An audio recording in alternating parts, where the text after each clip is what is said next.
by Benning. Darnell Nurse left it in the corner, gets left center. Perry scores!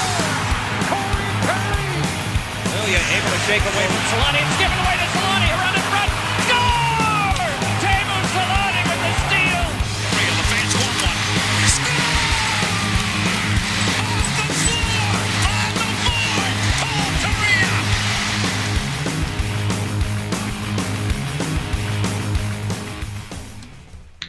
David Backes is a member of the Anaheim Ducks.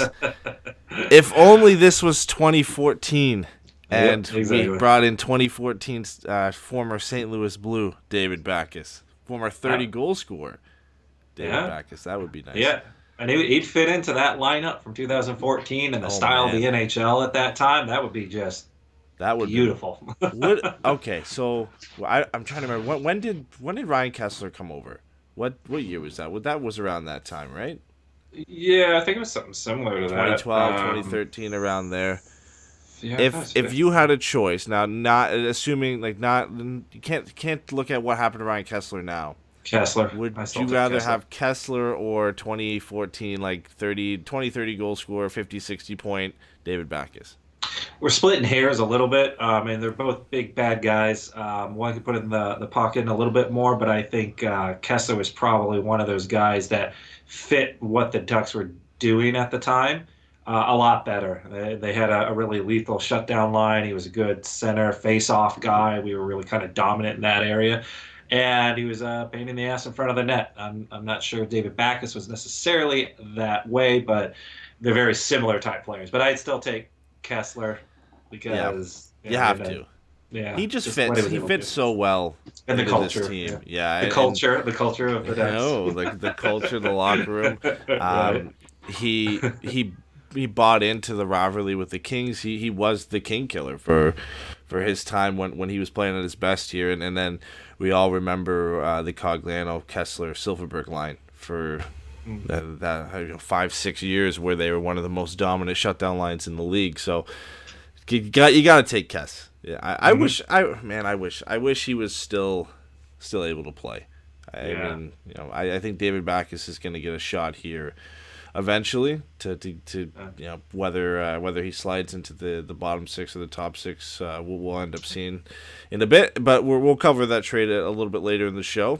Welcome back, guys. We are told you we're on a regular schedule, so the show is back. We have 3 games to cover here, and unfortunately this kind of trend with the Ducks this year, all 3 games were losses. Some of the high scoring variety, some like the other night of a kind of a close goaltending battle. So 3 games, the Ducks lost 6-4 to the Flames. They lost 4-1 to the Panthers, and last night they lost 1-0 to the Colorado Avalanche. A mixed bag in terms of performances. I think one thing that was consistent over all 3 of these games, and it's been that way for most of the season, has been the turnovers. You look at that game against the Flames, the Ducks had a 3-1 lead early in the third period thanks to a almost power play goal by Nick Delorier. So close. He's so happy with his contract. Almost got a power play goal. I was shocked to see him on the power play, but I guess not since Derek Grant's Derek Grant's getting power play time, so Nick Delorier is going to get power play time. But, yeah, I mean, the Ducks blew that 3-1 lead, and all 4 of the Flames goals, so the 3-2 goal, 3-3, 4-3, and 5-3 were all result of a Ducks turnover. And that's nothing new this year. It's kind of what we've come accustomed to. You look at the game last night. The only goal that Colorado have was probably Hampus Lindholm's worst turnover of the year. He throws it up the middle to a rookie, to Mark Kaut on the Avs, and he ends up setting up, I think it was JT Compher for the only goal of the game. Like this has been a trend all year. It's not surprising, but it's still so disappointing to watch the Ducks shoot themselves in the foot. Yeah, and for the most part, it's kind of the defense that's doing it most of the time. And it's Delzato this time, or it's Manson that time, or even Fowler, Lindholm. It doesn't really matter. It's always the D that seems to be doing it, and it from top to bottom, they're just bad, boneheaded plays. I don't know why they are so inept at getting the puck out or making smart decisions with it, but at this point, it's just absolutely killing us because in that Colorado game, Gibby was a freaking madman, and he was stopping last everything. year, Gibby. Like this was So what we beautiful. saw, we saw this on a regular basis last year from John Gibson. Not so much this year, but the games where John Gibson was able to keep the Ducks in it, where he was making some ridiculous saves. I think on his best, I think, was on Ondrej Burakovsky, where he dove across and got the pad on it, a little bit of the glove too, and he made a save on the other side of the net. I think that one was on Nathan MacKinnon. So he had a couple of those one-timer saves that he had to get across to save. He stopped MacKinnon in close, where he just blew right by Hampus Lindholm, and Gibby had to make a save. So it was just kind of a classic John Gibson performance that we've been waiting to see. Look at the teams they're playing this week. 2 of them are fighting for their playoff lives in Calgary and Florida. The Avalanche are one of the best teams in the league. They're just dealing with some injuries right now. This was always going to be a tough week. And when you take out the empty net goals, losing 5-4, 3-1, 1-0, it's not the worst way to go through this week. I think the one that stings the most is the collapse against the Flames. They're still, with the Ducks they're not a great team this year. The rivalries kind of died down a bit, and the Flames have reignited theirs with the Oilers. So reignited Flames. Yeah, I like it. Yeah. The hatred isn't necessarily there anymore, but you still want, you still have that want for the Ducks to beat the Flames and to kind of cough it up that way. And in a way, we haven't seen the Ducks collapse too many times this year. It's pretty disappointing. Like, we know this is a lost cause year. We know this is going to be a bad year, and at this point, losses probably help the Ducks more than wins, but you never like to see them go out that way. Well, you do, but this one, because they just recently got blown out at home against the Flames. I think it was 5-0. I think it was the final, and so it was like, hey. Or no, I think it was 6-0. Something like that. 6-0, yeah. 6-0, just absolutely embarrassing. And then so they the thought was, hey, that was so embarrassing. We did not show up whatsoever.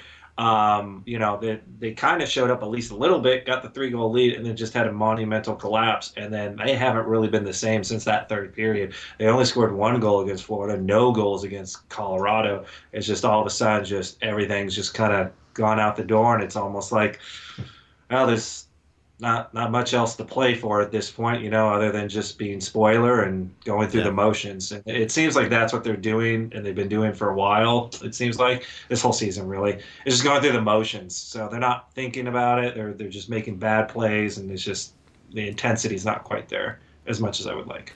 Yeah, and I think one thing I have to stop doing is you kind of beat your head against the wall just hoping for this team to change at times, and especially when it comes to the turnovers and the defensive lapses. Like, this team is what they are. Like, you should know, and it's kind of cliche, most teams should know what they are by mid-November. Not many teams change their style, the way they play after that point, unless you're last year's St. Louis Blues and you make a turnaround in January and then come back and win the Stanley Cup. But this is who the Ducks are. This is going to happen. This is just the way the team is this year, where we have bad turnovers from the blue line. We have mistakes in our own zone.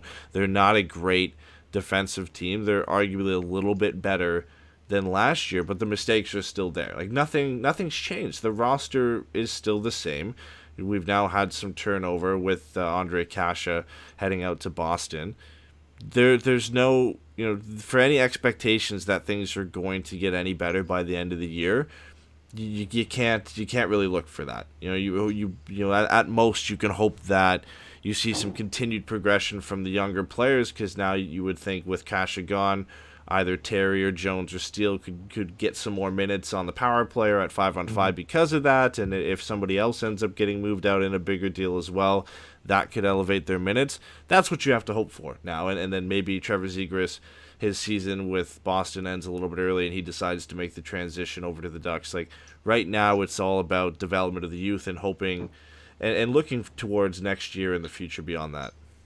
Yeah, exactly. I mean, those young guys are going to have to try and, play a little bit for next year, or prove that, hey, keep me around, don't give up on me yet. And, I've got it there. And I think Terry's done, a much better job recently as far as playing more like a regular NHLer, even though the goals haven't quite gone in. He's making smarter decisions with it. Steele is doing just fine. He's doing. It was interesting to see he had the same amount of points as Jack Hughes. Yeah, So I mean, for would everyone not that have wants to get thought on, that. yeah, I know, yeah, and then everyone wants to get on his case, but and then Max Jones, I mean, he even scored, so he's kind of getting there, finding his niche. It's still just been it's been a slow burn for these guys to kind of get to where we're looking for, and we were hoping optimistically, maybe a little bit too optimistically, that we would see some of that this year, but I think they're starting to realize, okay, we got to be consistent and we got to kind of keep trying to do the right thing. So it's kind of their team that they're going to have to try and run with. So they will just kind of keep plugging away at this point. So, but you're going to get that inconsistency and some of those mistakes and sloppy plays. That's just going to happen. Can we? I think a positive for the rest of this year would be John Gibson getting somewhere close to the play we saw last year.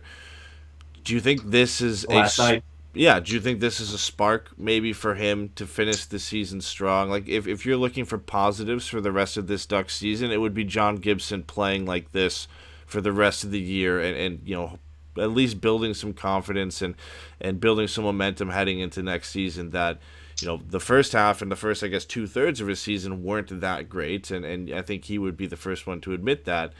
Yeah. Is this a chance for him to kind of build a strong final third of the season here and kind of build towards next year? He can do everything he can do, and his numbers could still not be all that great, specifically the win column. And that's, if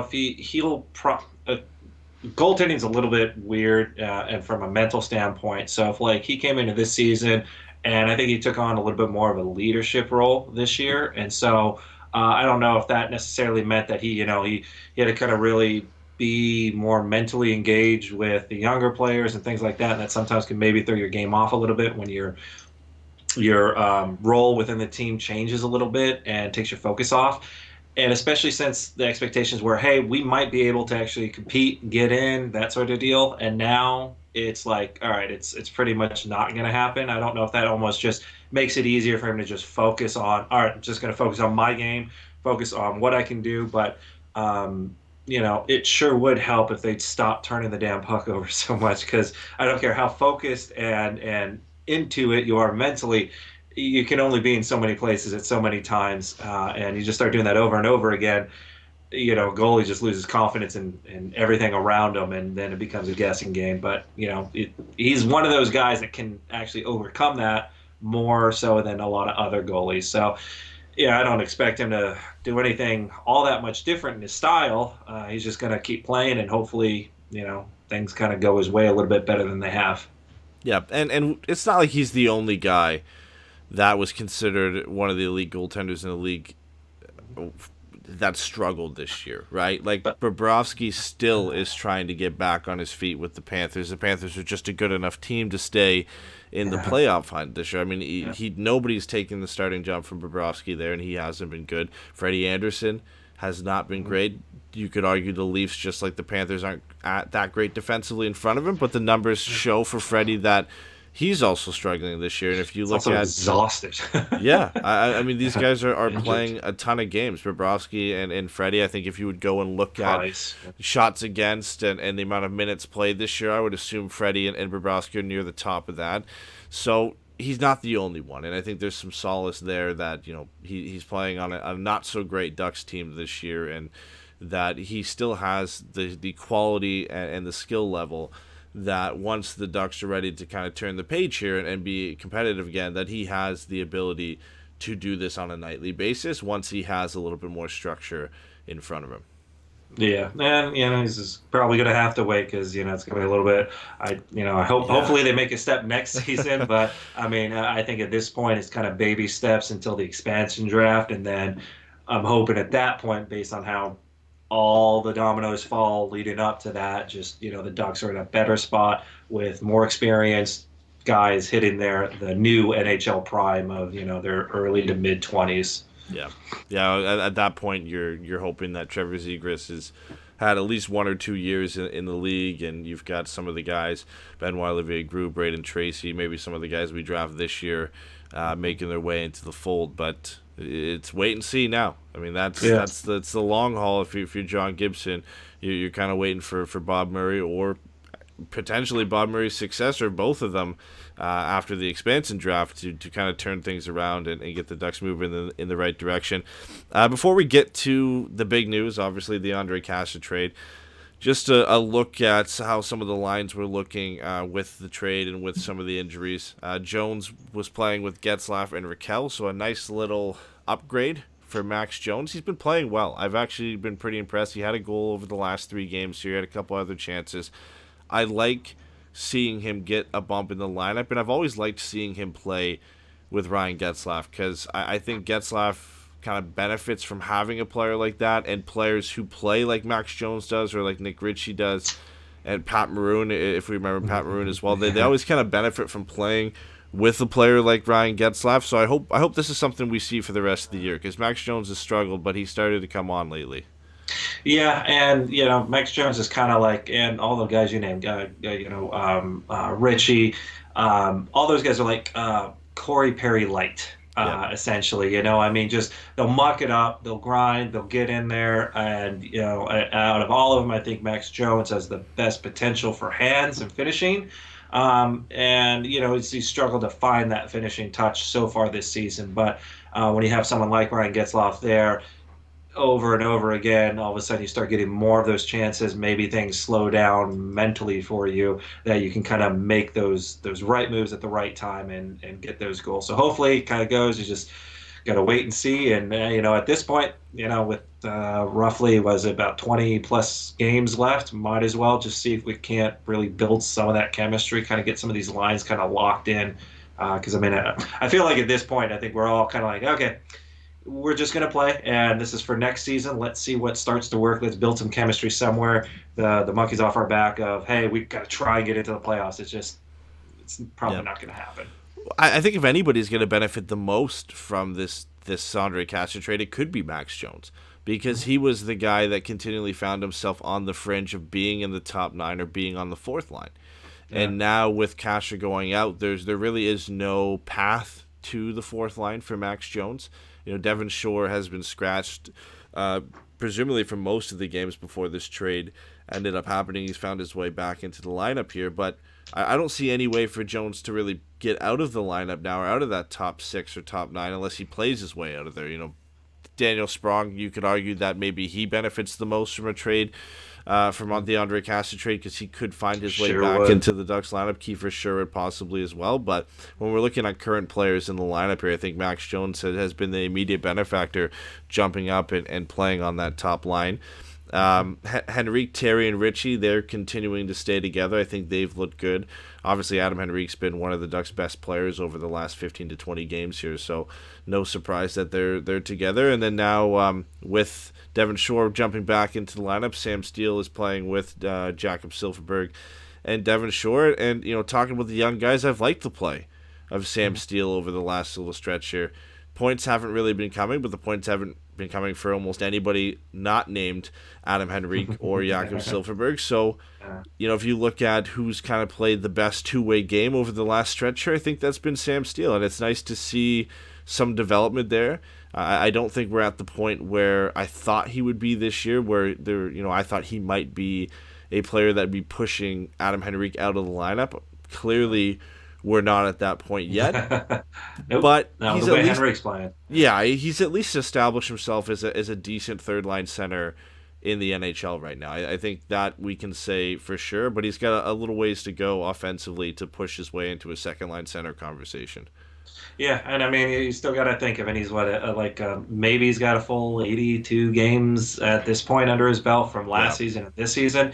I mean, where was Getzlaf? He was on the third line, and look at where he's at now. Not saying that they're going to make that comparison, but when the Ducks won the Cup, Getzlaf was a third line center, a young guy coming up in his second year or something like that. So, there's time. Everyone just take a breath, and I think everyone kind of gets a little bit too focused on those rookies that come in, or those second-year guys that just start tearing it up, and there's so few and far in between that just hit it running and they just go.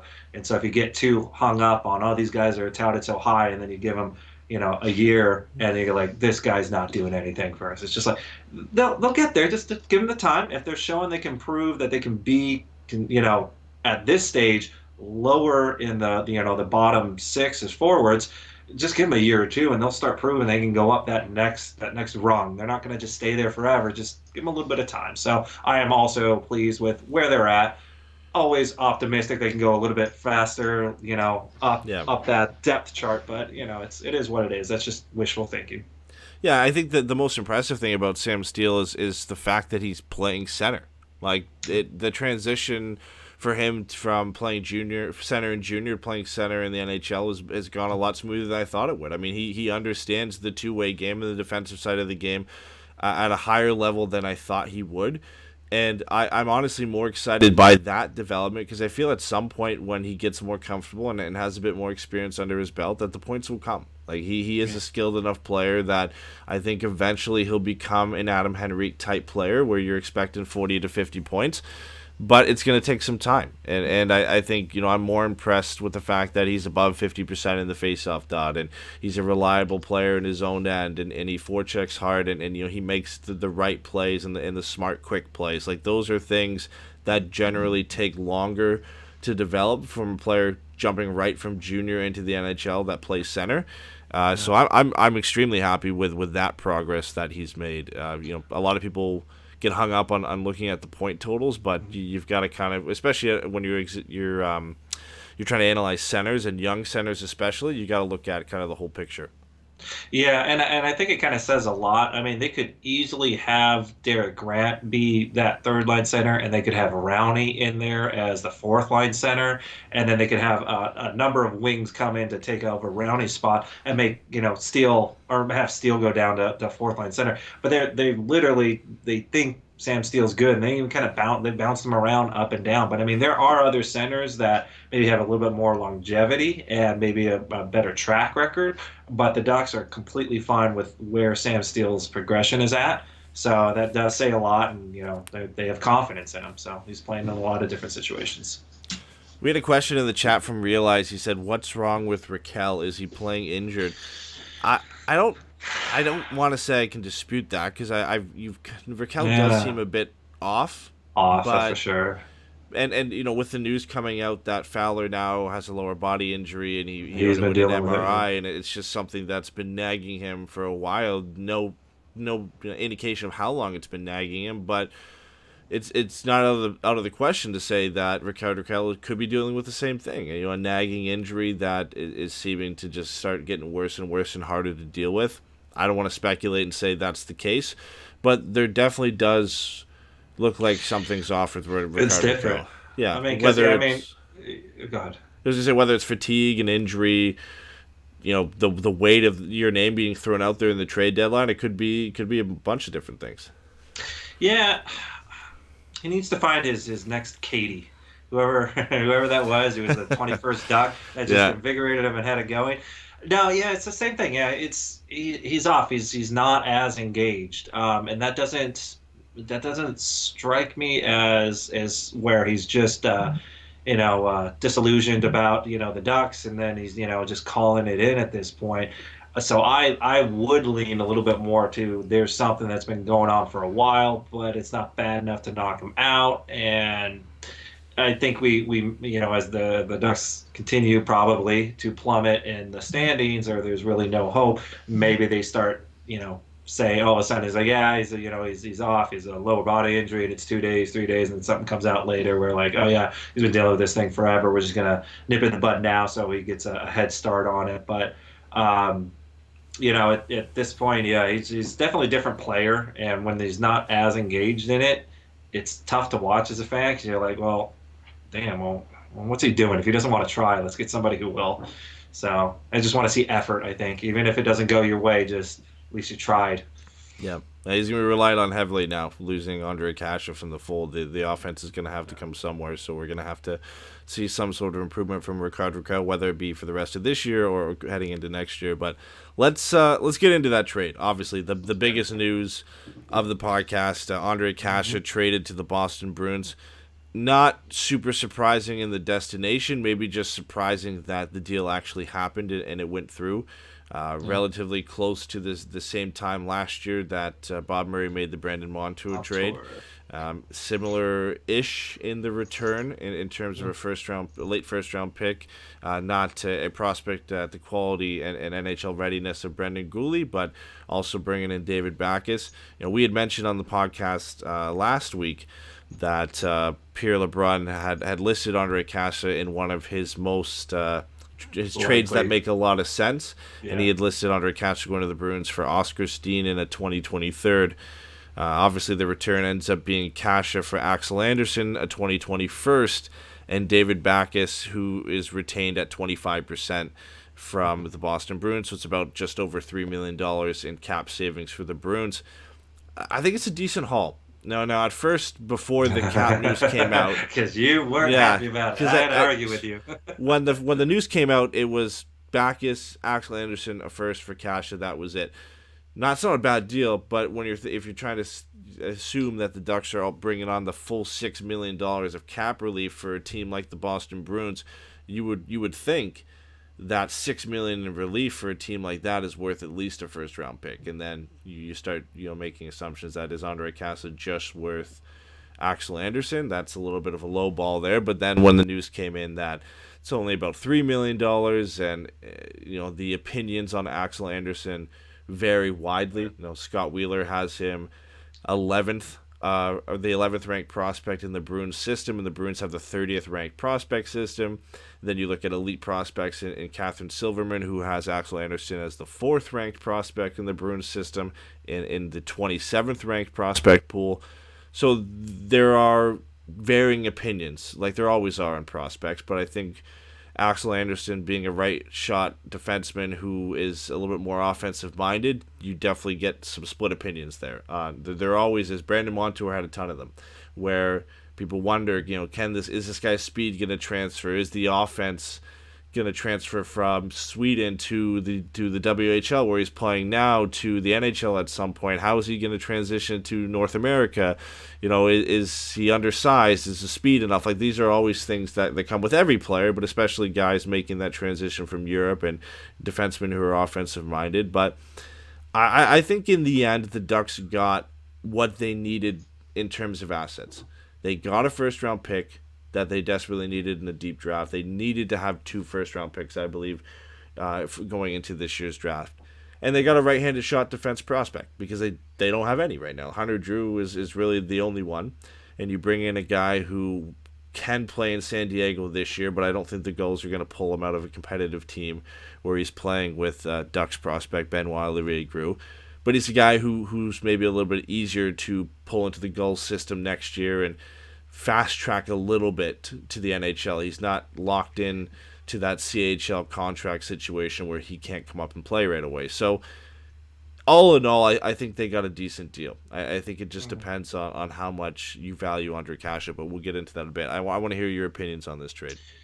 Yeah, I think both teams end up benefiting. I mean, Boston really kind of moves out some of that contract and that money, which allows them to possibly do another trade, something else that might happen for them at the trade deadline. Maybe this is just the first piece.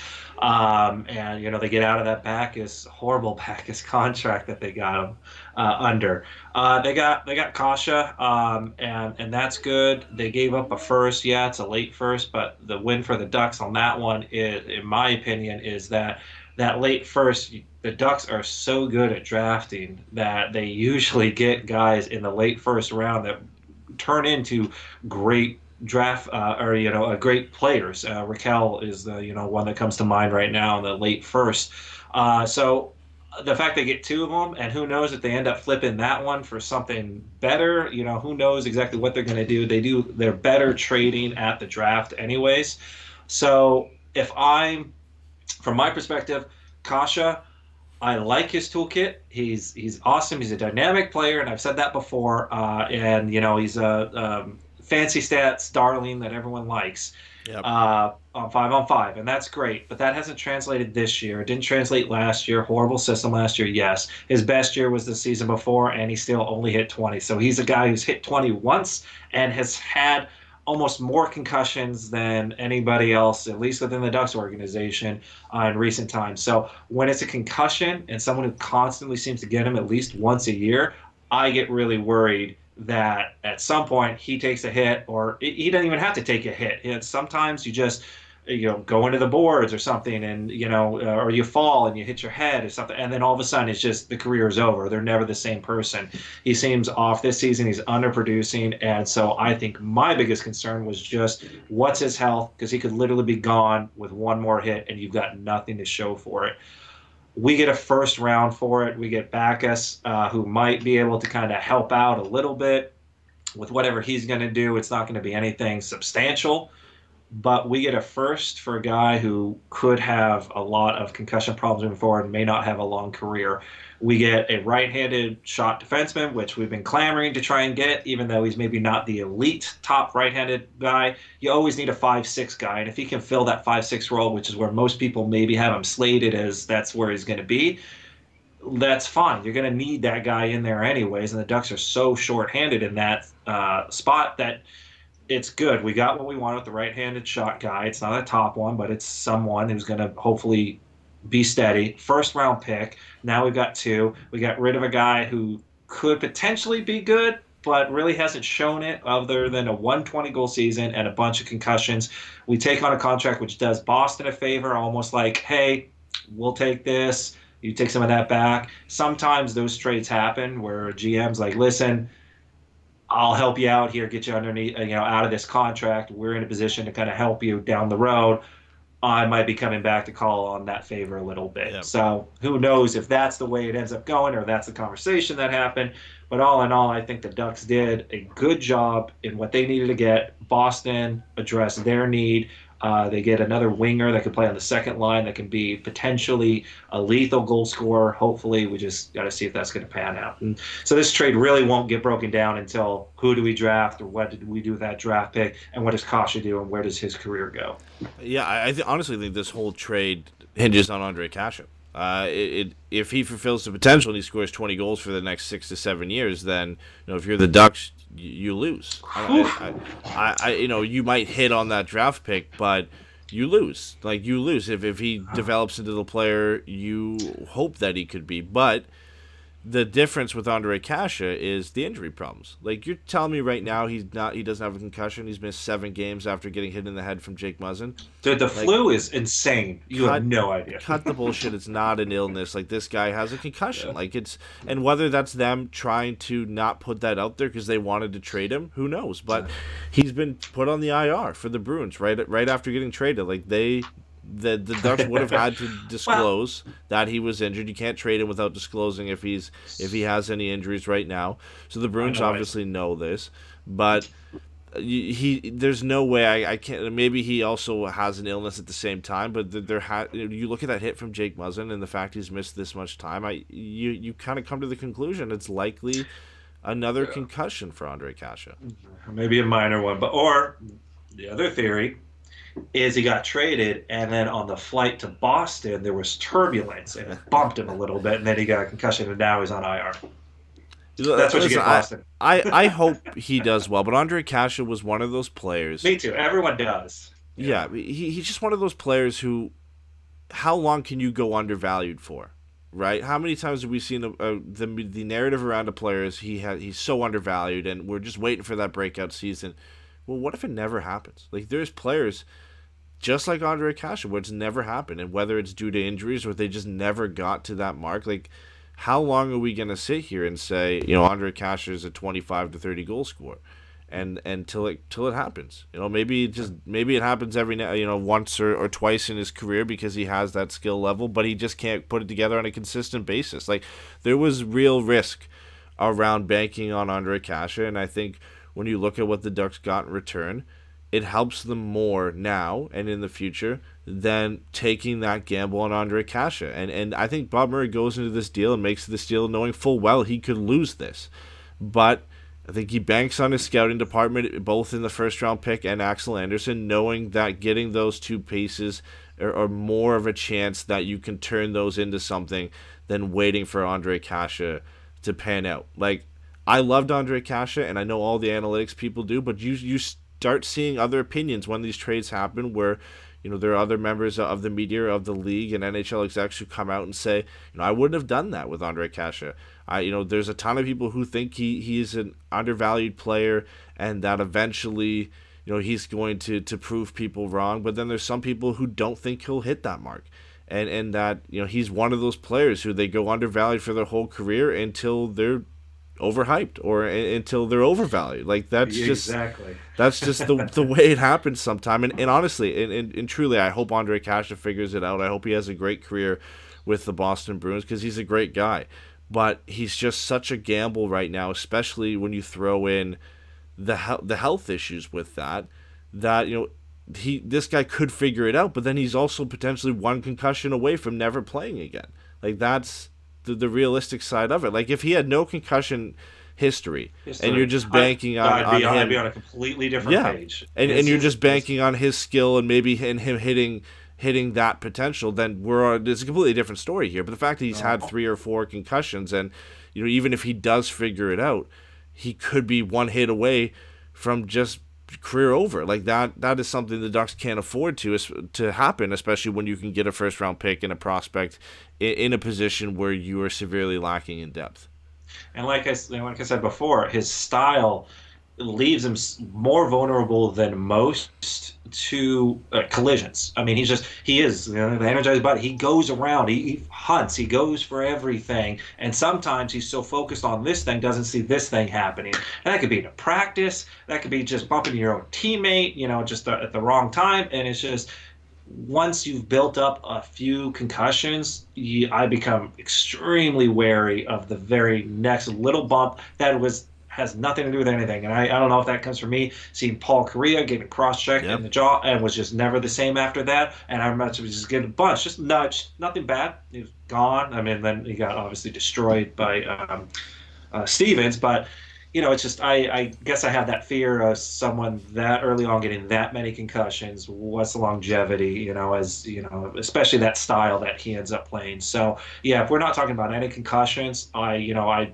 value Kase a lot more. What I'd hate, and I think Bob Murray was probably the same way, gave him a bridge deal. He's still a restricted free agent after this season, so Boston can try and re-sign him if they like what they saw, which might be nice. But at the beginning of the season, Bob Murray was already out. He identified Kase as not a core piece moving forward. He was trying to move him for right-handed shot defenseman a couple of times, I think, or at least for Falk, and Falk refused to waive the no trade, and that whole thing fell through. But, I mean, it's been obvious from the beginning, Bob Murray does not have faith in his concussion, or not having concussions moving forward. So in his mind, if he can get a right-handed shot defenseman, although maybe not at Falk's level, he's going to take that. If he has to take a little bit of the contract from David Backes, it will be off the books after next year, and we got an expansion draft after that. I think it's a good move from Bob Murray, and I think it's a little bit of a gamble, but also a good move in the fact that Boston, this doesn't have to be their only move. They can still make another move because they now move that contract out. So, like I said, it's win-win, but it's definitely not a loss or the worst trade Bob Murray's ever made in his career. It's, it made sense, and I think that's where Bob Murray's mind is at. Is like, I'm done with this. I just need to move that, and hey, I got some good assets for that. So let's get this rebuild kicking a little bit quicker if we can.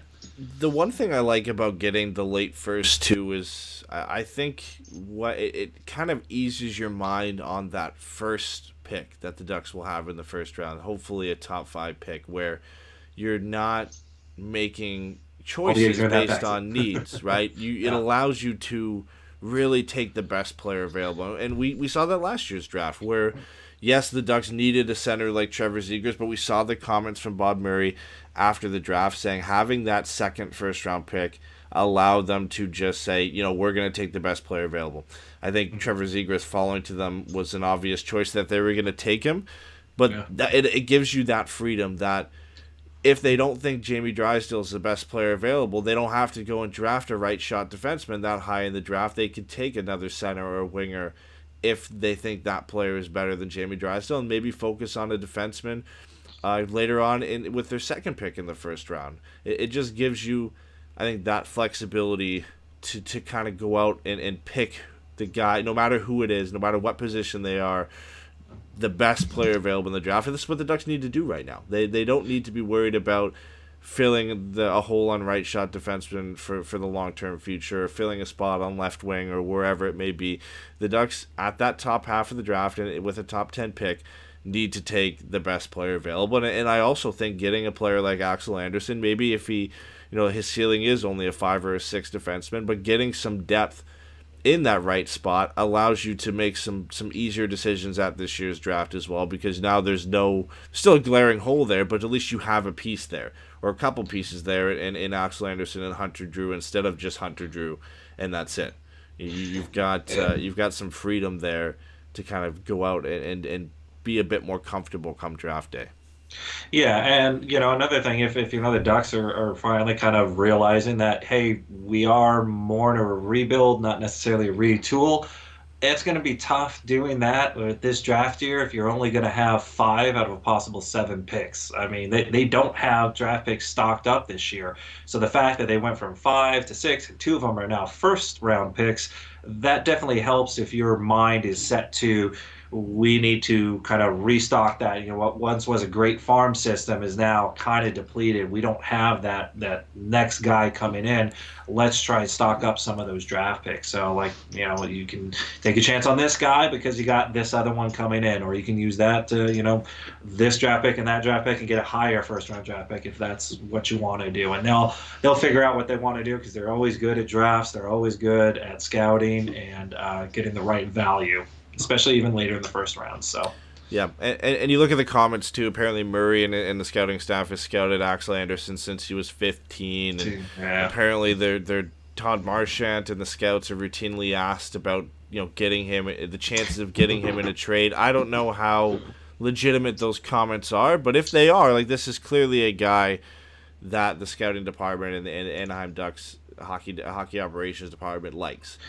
Do you think, real quick side question, do you think Todd Marchant becomes the next GM after Bob Murray?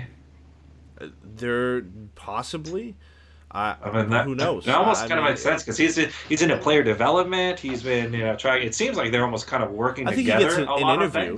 He For definitely sure. gets an interview, and if the Ducks want to keep it in house, I usually do. Didn't even think about that, and there definitely are teams who do that. Maybe the next step is closer to Bob Murray's contract is up. Todd Marchant gets the assistant GM title as well, and then maybe that kind of moves things forward. But I think there's potential there. I think it all. I definitely think he gets a look. And then they'll look at who else is out there and who's the best fit to take them forward. But he's definitely a guy that, just like Dallas Eakins, because of the fact he's in the organization, has been in the organization for a while now, that he would be probably at the top of their list as a guy to take over.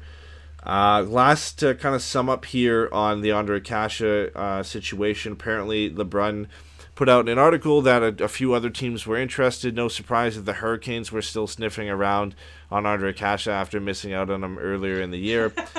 Apparently, all they offered was a second-round pick, which makes the deal that Bob Murray got from Boston seem a lot better. And just like we talked about fans being split on Ondrej Kase, it looks like teams were split because we still have Carolina being interested. Apparently, Boston's been around and interested for a long time. Calgary has been one of those teams that's been rumored to be in on him since last year. It seems like the teams that really like him have been around for a while, but there are some teams I think that would generally scare it off from his injury issues, or they don't think he might pan out. So just like fans and others are split on Ondrej Kase, it seems like other general managers are split on him too. There's some that really love him, clearly Boston and Carolina, and some that don't even want to take the risk. I think if you really thought about it as a fan or someone who kind of watches the game and kind of knows a little bit about injuries and things like that, I get not being happy that Kase is gone, but he's just more of like that fan favorite. So I feel like it's much more a gut reaction, like, oh man, we got rid of the guy that was, at least he tried really hard. He was running around. You can admire that. But at the end of the day, it's just, whatever he's produced just hasn't quite been there, and what's his downside, and that's injuries. And I do think there's a lot of teams that had the same feeling Bob Murray did. And it was just like, I just don't want him to sneeze too hard, and then he's got a concussion. So, it could literally be something like that sometimes when it's a concussion. I'm not saying that's it's going to be. But, so teams are kind of wary with that head stuff. So, the fact they got what they got, I still think is awesome. Yeah, I still think there's real value in this, and even in the intangibles of the Ducks having a bit more freedom at the draft to make decisions. That having that second first round pick in a deep draft there this year is super valuable for a rebuilding team. Just look what the Kings are doing and adding picks and trading guys like Martinez and Toffoli. Let's shift gears here and kind of summarize this show by talking about trade deadline that's coming up on Monday and some of the other news out there. Quick news on Josh Manson. We talked about him a bit last week, but apparently Bob Murray is listening to offers for Josh Manson, which isn't surprising. But he's telling teams to blow him out of the water with a great offer or forget about him. Teams who are believed to be interested are Toronto, Florida, Carolina. Teams that are in a playoff hunt that could use another defenseman with some term on his deal as well. Grit. Yeah.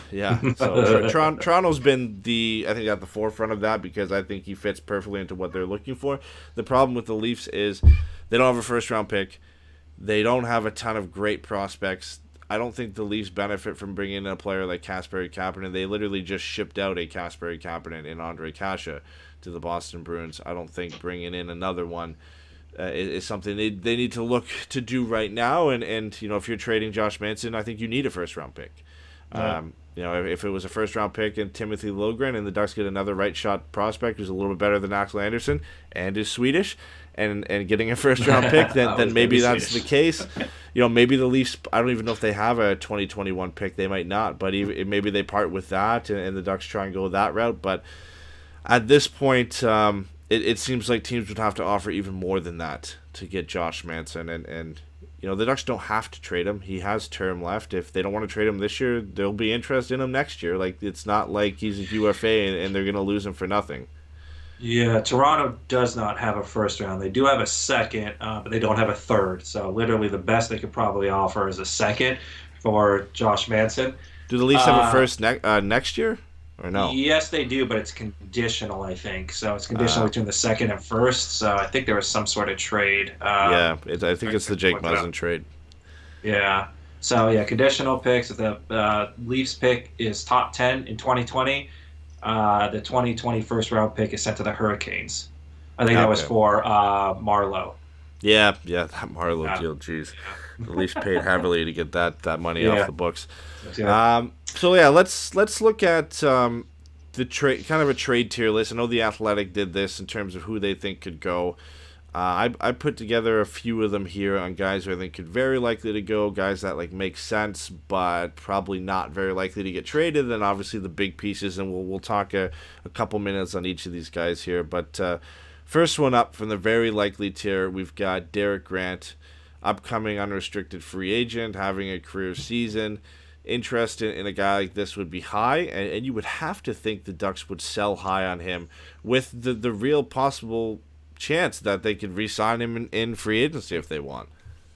That's where I would hope that a conversation would happen between Bob Murray and Grant and be like, listen, this season's a wash. Someone wants you, and we want you to at least have this opportunity. We hate to get rid of you because of everything you've done. You've exceeded our expectations, and we'd love to have you back. Obviously, you can make whatever decision you want. What we want to know is if we trade you, are you going to take it as a personal slight that we've now traded you twice, and are you not going to come back? Because if that's the case, I'd almost say, listen, I kind of want you in our plans moving forward. I think you solidify that fourth line, and you're so versatile come injury time that you can slot up higher in that depth chart for centers.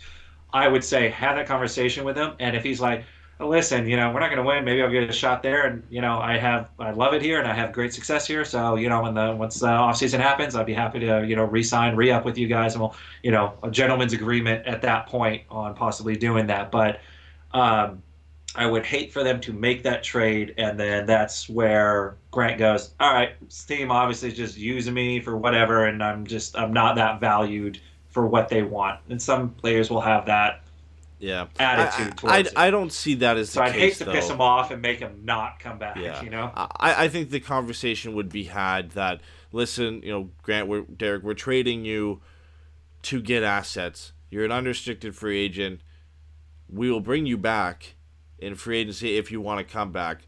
But we need to add something now. You're having a great year. There are teams who are interested. If the Ducks can go out and get a third-round pick for Derek Grant, take that any day of the week. There's potential they could get even more.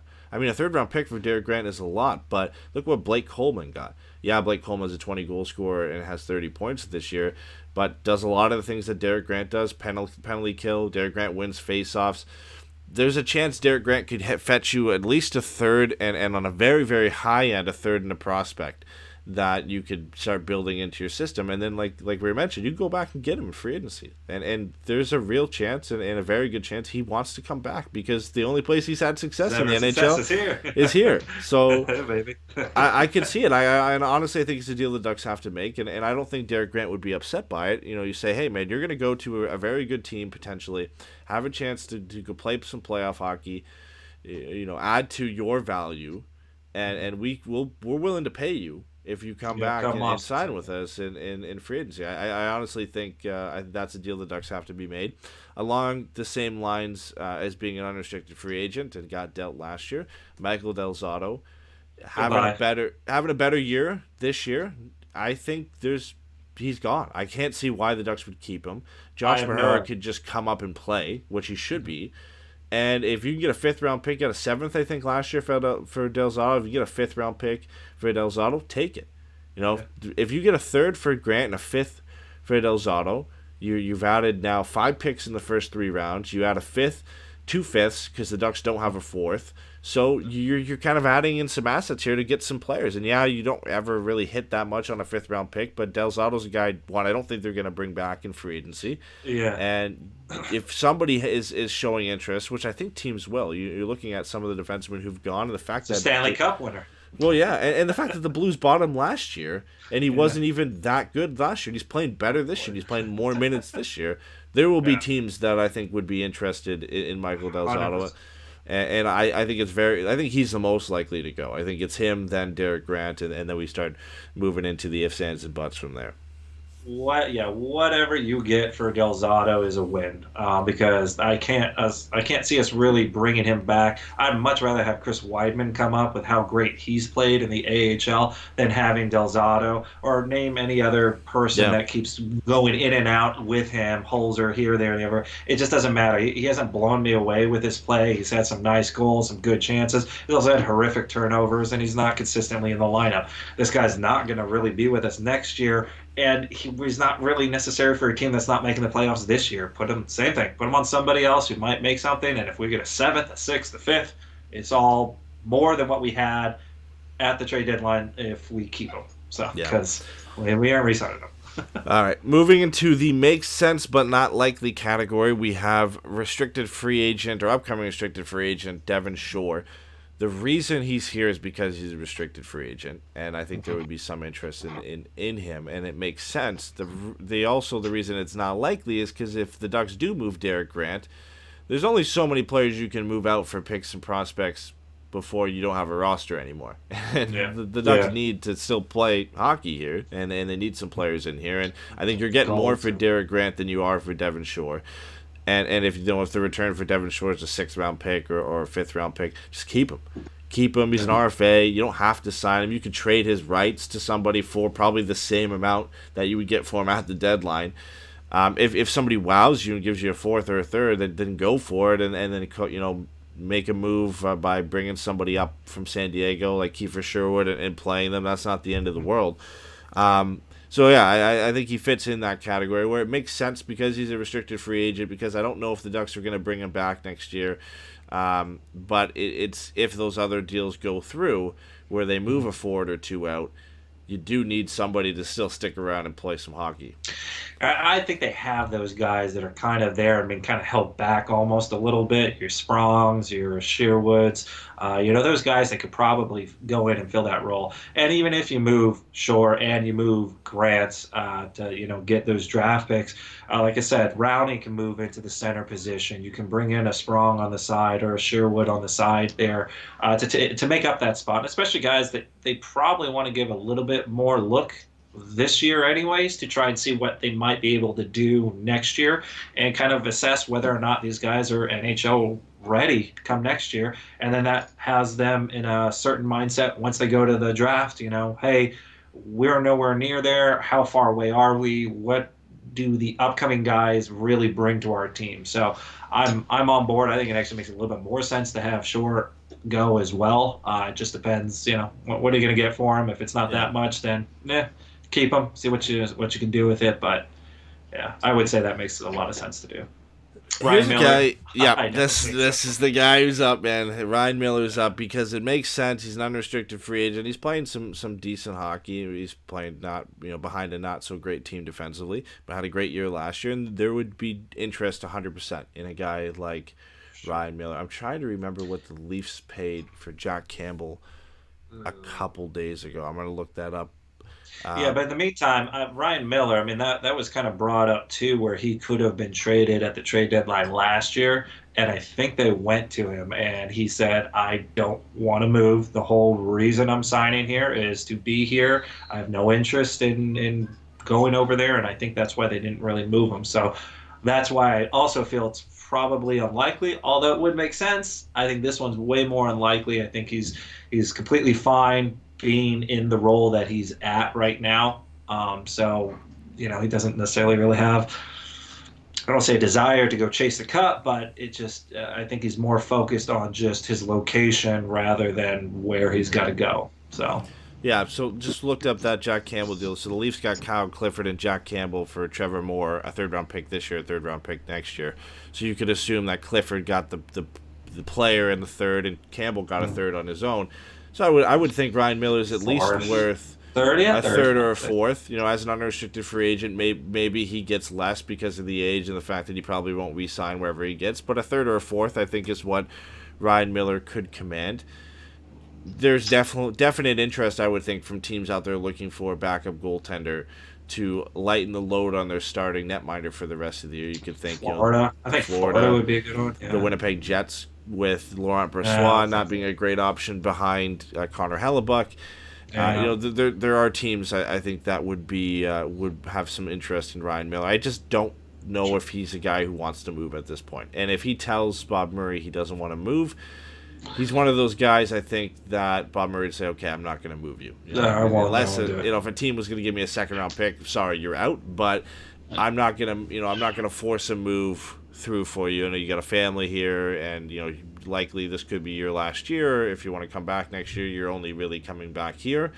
So that's what I think hits the snag in the deal here. But I still think it makes sense because of the unrestricted free agent, because there'll be teams who are interested in him.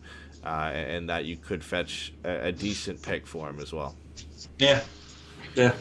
Just depends what Ryan Miller wants to do, yeah. Yeah. A few other guys in that category, we'll kind of lump them together here. Daniel Sprong, potentially, there's always been some rumors about that, maybe less likely with Kase being sent out. Nick Ritchie, I think that one is even less likely because I think the Ducks like what they get out of him, and he doesn't make a ton of money, and he's got some terms still.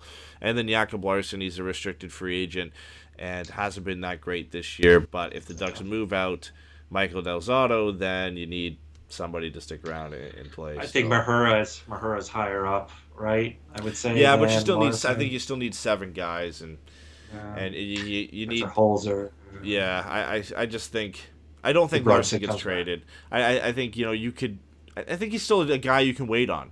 He's an RFA. You can re-sign him for cheap next year. Yeah. You can hold him around as a 6 or 7, and maybe he figures things out eventually. And when this team's a little bit better, that he becomes a valuable 5, 6, or 7. I don't think I don't think you need to sell low on Jacob Larsson. I don't think teams are going to be paying a premium for him. So there's no point in giving him up for a 6th-round pick when he's only 23, 24, and there's still some time for him to figure it out. Last bit here, and these are the big ones, and the ones we probably hope will happen. Just to kind of sum up the show here, we'll just yes or no if you think a big move will happen. But we got names like Josh Manson, Jakob Silfverberg, Ricard Raquel, Adam Henrique. Any chance you think one of these guys get moved? What's your percentage chance on any of these guys getting moved?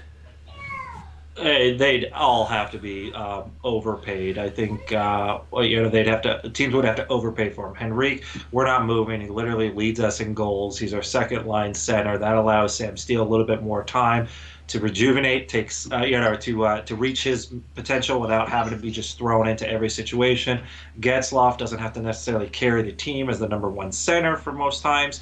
He's developing a good chemistry with Terry. So I think Henrique, unless it's a way overpayment, there's really no way you're going to get rid of someone that's as consistent as him. Josh Manson, Bob Murray's already said it. Blow us out of the water, maybe we'll talk. I mean, at this point, you're going to have to do a lot to get rid of our best, really only right-handed defenseman who's worth anything. Even though he's not having a great year, I think he's, Bob Murray's type of player. So I think he stays. Silverberg, I still think there's just a ton of ways for him to score goals, and when it's a team that's struggling to score goals, I don't think you just dump him off and hope in the next 2 or 3 years whatever you got for him is going to pan out. I think he can score a lot of goals, and I think if the team gets better, you'd want him as a core piece moving forward. And who was the other one? Silverberg, I think, right? I just said Silverberg, Silverberg. Henry, Raquel was the other one. Raquel? I got to think something else is going on with Raquel, but I mean, if nothing's wrong and they don't have any reason why and he's having this off of a season, then I would say maybe they look at maybe doing that and they could hopefully get a really big return. But once again, they'd have to get a really big return for someone like Raquel, because we're talking first player, top prospect. I mean, just a lot for someone who's kind of proven with a good skill set that's maybe just having a down year or two. Yeah, I'm saying there's a 10% chance that one of those guys get moved. The only way I say that, I think Josh Manson and Ricardo Raquel will generate the most interest. Josh Manson because of the need of a lot of teams for a right shot defenseman, and he has some term and he doesn't get paid too much, and he adds some sandpaper, which a lot of teams are looking for. And then Ricardo Raquel, for obvious reasons, being a young player, maybe new scenery, he gets back to being a 30 goal scorer and that ridiculously good contract that he's on. I wouldn't personally move him, but if a team blows you out of the water, there's a chance. I mean, teams get desperate at trade deadline. We've seen it, and there's a chance that a team could overpay for a guy like Josh Manson or Ricardo Raquel. So I don't put it at 0%. I put it at 10%. I don't think Adam Henrique's moved for the same reasons you don't think he's moved. There's no way the Ducks kind of force can recover. They couldn't recover from that. It's not so much that. I just don't think they want to force Sam Steele into a second line center role right now, and then also force a guy like Isaac Lunderstrom to jump in and play where he maybe isn't clearly ready yet. I don't think they want to harm their prospects by doing that. So I think if any of the big pieces are moved tomorrow, I think it's by Monday, it's Josh Manson or Ricardo Raquel, with an outside chance for Jakob Silfverberg if somebody came in and wowed you. But I can't see there being as much interest in Jakob Silfverberg because of the price and the term and the age that Silfverberg's at right now, and the fact that the Ducks probably don't want to move a player like that. But if he was to get moved, you would assume it'd be a similar return to what Minnesota got for Jason Zucker and a first, a high level prospect, and maybe the Ducks eating some salary to come back as well. So, and maybe the deal we haven't even talked about is the Ducks just take on a bad contract for a pick. Who knows? I mean, that's another chance that could happen as well. So. Yeah. All right, well, that's it. We will be back next week after trade deadline. No live show on Monday because it's at a weird time, and we're all going to be working this time around. But yeah, but we will. We have lives. Yeah, we'll be back. I think Wednesday was the time we were setting for a show. We'll let you guys know on social media once we've got that set up, and hopefully, I think Pat's aiming to be back for that show. So. Yep. We'll be back. Hopefully the Ducks do something. Maybe they do a big move. I don't know. Hopefully we have something to talk about Stay tuned. In terms of trade deadline. And even if not, some team is going to make a big move. So we'll have some big trade to talk about in the landscape of the NHL. All right. Yep. Take care, guys. We'll talk to you soon. Bye, guys.